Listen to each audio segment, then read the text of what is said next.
Hello again for the 26th day second video. I want to open another section of your notes. It's the one right after archetypes.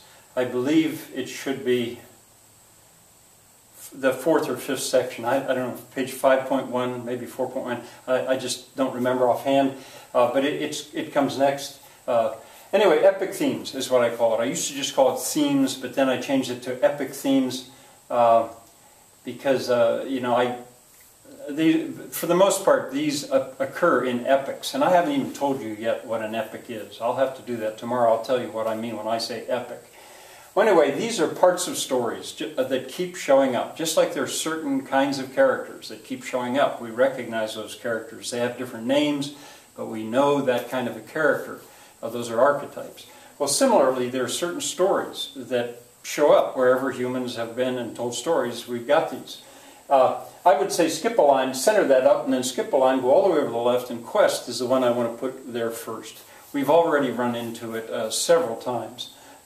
E.g., of course, means for example, and that dot, that's called an ellipsis. It's a quick, if you know what's there and you just don't feel like writing it all out, instead of writing quest, you could just put an ellipsis, quest for fire.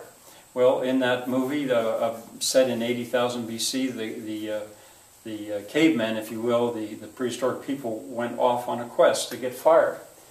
In Gilgamesh goes on 2 quests, at least, in this epic. The first one is with his friend Humbaba to go chop down the sacred cedar tree, and he succeeds. The second one is to get eternal life. Gilgamesh 4, sacred cedar. This probably should be an ampersand. And eternal life.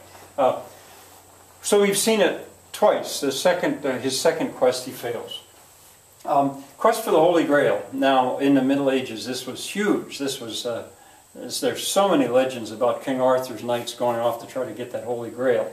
Nowadays, it's very hard to see that without immediately thinking of the Monty Python spoof of the Quest for the Holy Grail. If you've never seen that, chances are you'd probably like it. It's really stupid in so many ways, but there's almost nothing that I ever share with kids that they like more and beg for more of than parts.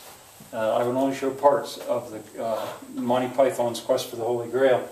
The kids came up with Shrek. He goes on a quest to save his swamp, I guess it is. I have seen that, but I don't remember clearly, but they usually insist. Or else it's a quest to get the princess or something. You know it, I'm sure, way better than I do. In the kid's notes that I looked at just now before I gave this, he had Jason's quest for the Golden Fleece. It must have been in that class. There were some kids that really knew their Greek mythology. Now and then I'll have some.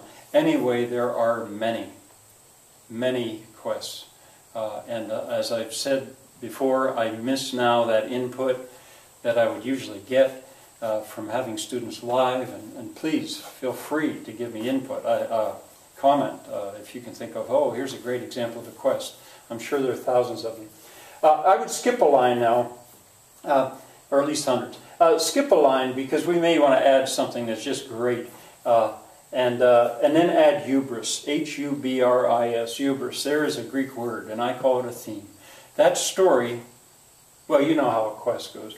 Hubris is a story where some character gets feeling too proud, too full of themselves. They begin to imagine that they are a god, or they're like a god. The Greeks have this again and again in their literature.